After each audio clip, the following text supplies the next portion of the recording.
Hello everybody, and today we're going to go over a competitive Necron list. This is one of my strongest lists at the moment, and I've had a lot of requests to do more updated lists. I was going to wait till the FAQ, but so many people want it, I thought I'd do it now. Okay, first thing I have to say is these here, the destroyers, these are tomb blades. My other 9 are being painted right now, so I don't have the correct amount to show off. So we're going to start off with a spearhead detachment, 3 Doomsday Arcs and a Cryptek. Okay, the Cryptek will have Veil of Darkness, and 2 Triarch Stalkers are in that detachment as well, so that's 1 command point, and the rest is an Outrider detachment with a Cryptek with nothing.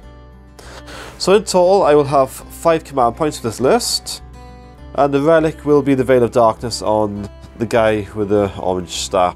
That's how I keep my relic tracked. Let's go over the weaknesses of this list first. The biggest weakness of this list is when you're playing ITC or against a heavy infantry army, you do not have objectives secured. So to overcome that problem, okay, you have to be very clever how you hold objectives, because all it takes is 1 model to stop you getting that point if you need it. Okay, so here's an objective here. You have to be 3 inches away from the center of this, okay? So you're gonna make sure all the tomb blades are like so. Okay, you gotta make sure that nothing can get within 3 inches of that, or they will take it off you. So that there is one of the biggest weaknesses of this army. Another huge weakness of this army is because I only have 5 CP, I don't have many stratagems I can use. But I will be honest, like in my other video, I believe pretty much 90% of all the Necron stratagems are garbage anyway. And I will go over the only stratagems I use in this video later on, so stay tuned. Another weakness of this army is no infantry apart from the Crypteks, so it's quite difficult to get in buildings and so on and get your cover save. That's not a big deal because everything's -1 to hit or has quantum shielding. So the weaknesses are no infantry, no objectives secured, and low CP. Okay, that's the 3 major weaknesses with this list. The strengths of this list now. Believe it or not, this list is actually a very fast moving list. Everything moves 10 inches minimum, and everything has fly except these, the Stalkers. Okay, so whatever army you go up against, this list can destroy them if you use it correctly. And the dynasty I use with this is the Mephrit dynasty, for that -1 Tesla within 12 inches. And the reason why I use Mephrit is because I notice almost every game I play, you're always getting stupid models with 3-up invuln saves. It's becoming a real drag. You're shooting at stuff with a Doomsday Arc -5, they get 3-up saves, it's like... So I find the best way to kill things now, the way things are at the moment, is 3 units and 9 tomb blades, in your face, -1, and they also have ignore cover. Okay? So no matter what he has, he's got a 3-up save anyway. So this is the key to this list, is anything with a stupid invuln save, the tomb blades will kill. Anything with a medium okay invuln save, the Doomsday Arcs will kill, and the Triarch Stalkers can also kill. Okay, let's do a rundown of each unit and why it's in the army. The Scarabs. I know since the FAQ of the mortal wounds, I don't seem to use these as much for eating mortal wounds. But they do have a good place in my army. If I'm fighting against G-Seal, Celt, Orcs, anything melee heavy, I'll 2-inch them across like so. Okay, like in my other videos. Put a Doomsday Arc on the side, and a Triarch Stalker on the other side with a heat ray. And make sure that my tomb blades are at least 4 inches away from them. So as turn 1 charge, we'll just kill these. He gets piled in, but he'll be out of range, so he can't kill me. Then he gets all this in the face. So that's one of the reasons why I have these. Another reason why I also run these. They follow up the tomb blades. The tomb blades will destroy wherever they go after, and then these guys will just hang back and just hold an objective. They're not objective secured, and they are easy to kill, but they're just a pain in the butt. And if you do this, okay, with 2 inches like so, you make it much harder for your opponent to deep strike in and get them. Because if you just moved up, killed stuff and moved on, just say you needed that turn 3, you could just deep strike some guys on there. So by doing like so, you know, if you need the point, you get it because you already own it, or if he gets it, it's just a pain in the butt to get it off you. because he has to have troops to be objective secured, or he has to get in there and charge these. They're basically my troll unit. He's follow up my Tomb Blades, or in front of the Tomb Blades I'm fighting Psychic Heavy armies to eat the smite. I kill midfield objectives with them and I'll chuck them on. And I have also been known to chuck 2 units on like so, and do this. Just for the troll factor. So the Scarabs are basically eat smite, stop first turn charges, and then just grab a midfield objective and just hold it all game. Okay, the Tomb Blades. Turn 1, you want to make sure at least 3 of each unit is out of line of sight, okay? That way, and if he concentrates fire and he kills 6 of them, so that way, and he has to put the rest of his army into a different unit. So that way then your Tomb Blades become a much harder unit to kill. And because all of this is the same dynasty, it's much easier to daisy chain them within 2 Crypteks than 1. So you have 1 Cryptek this side of the board, behind terrain or so armor in range, the one on the other side. Daisy chain your Tomb Blades, they would touch on each one, and keep some out of line of sight. So turn 1 then, if he gets turn 1, you'll kill a ton of Tomb Blades, it'll be like 2 left, he gets reanimation protocols. If he's very lucky, you'll kill 1 unit, which is fine. Okay. Or he has to shoot Quantum Shielding. That is another major plus for this army, is everything is -1 to hit, or Quantum Shielding.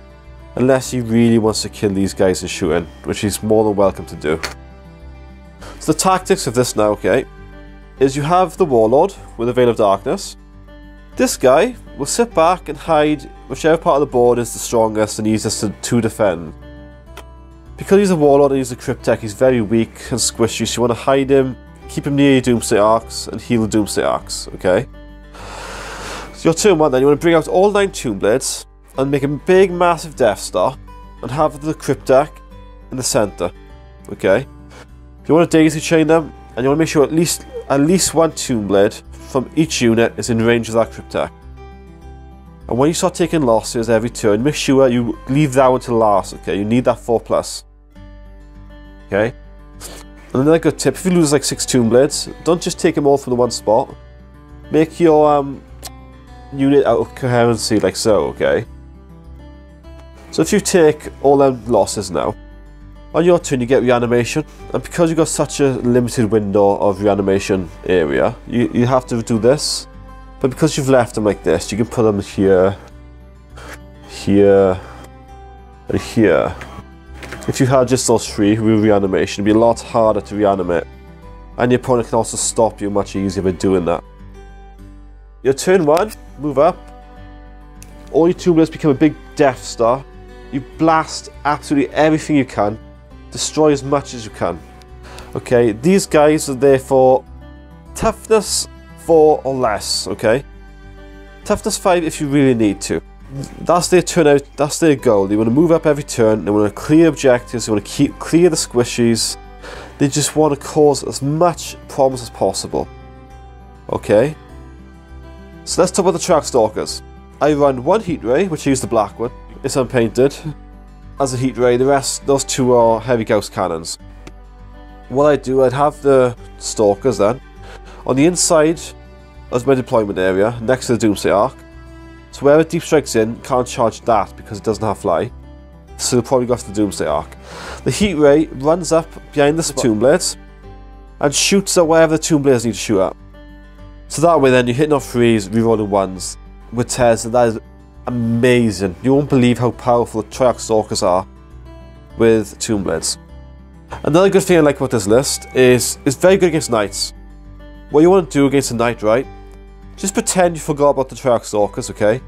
So, oh yeah, I'm gonna kill that Knight. Shoot a Doomsday Arc at the Knight. You'll use this stupid Quantum Shielding it's Quantum, whatever the use this stupid Stratagem to give us 3 up invuln, and then just ignore the Knight. Okay? You'll have to use the Stratagems with a Doomsday Arc every turn. And then these guys then are free to make 3 other units on the board be able to reroll 1s against. So these 3 Stalkers then are free to shoot 3 different units to give your army rerolling 1s against it. Okay? I personally like to shoot 1 Stalker at wherever the Doomsday Arcs need to kill. But apart from the big huge Knight, because they got those stupid 3-up invulns, you're wasting points there. So I'll shoot a Doomsday Arc at that. But anything else, like Mortarion, Magnus, the first thing I do is shoot a track Stalker, then everything else goes into it. And if you're still alive, I'll use the Tomb Blades into it. Another good thing now with this list is the Stalkers. Check out my video about Stalker tactics, okay, to get the most out of them. But don't forget now, right, the way it is, it's the centre of an objective marker, okay? Now watch how fat these things are. Okay, open his legs. You know, really cheese it up. You can't get that. Even if you assault that, right, it's pushing it if you can get that objective. And if that's got the heat ray in the middle of the field, do you really want to assault it? If not, just do that and you can hold objectives with it. So the Stalkers are good for cheesing objectives. You'll obviously annoy a lot of people by doing that because that's low, but you know, that's how you win. So if your opponent doesn't have anything nasty that you need a strength 10 gun against, use the Doomsday Arcs as ghost arcs. Okay? Because they'll be -2 within rapid fire range, they hurt. So if you're fighting Gene Stealers Orcs, you're going to go up to a -2 rapid fire. It starts hurting a lot. Okay? And if you put the Doomsday Arcs in the line, and have the Stalkers behind the Doomsday Arcs, you can't charge past them because they're so freaking long. And then you can march up the board, leave one Doomsday Arc or Spider on objective and move the rest of the army up. The whole playstyle of this army is to go after these. You have to go for the objectives. Try and get at least one unit on at least 5 objectives by turn 3. Okay, that is the key to winning any game. The Tomb Blades to go after anything toughness 4 or lower. The Doomsday Arcs are role dependent on what army you're fighting. The Stalkers are priority targets. Wherever you need dead, you shoot one of them at, then you reroll ones. This may not look that strong, but honestly, if you try it out, you'll be surprised how completely broken this list is. Okay, so let's go over stratagems.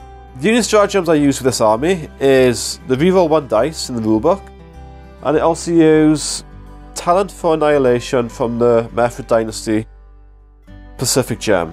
So what it does, if you roll a 6, you get an extra shot, so you have to hit again. So that's perfect, okay? But the best thing is, right, that gem is the strongest gem you can use on Tomb Blades. Simply because of the amount of shots they have. Okay? So if you shoot something with a Stalker, you're hitting on 3s, re-rolling 1s. So you get more 6s that way. Then every 6 then, you get your Tesla on, plus you get extra hits. So you roll the extra hits, re-roll the 1s again, and then every 6 then, it's also Tesla. But you don't get extra shots on top of the 6s, so you just get the Tesla on that. So that is a very, very powerful stratagem for this dynasty.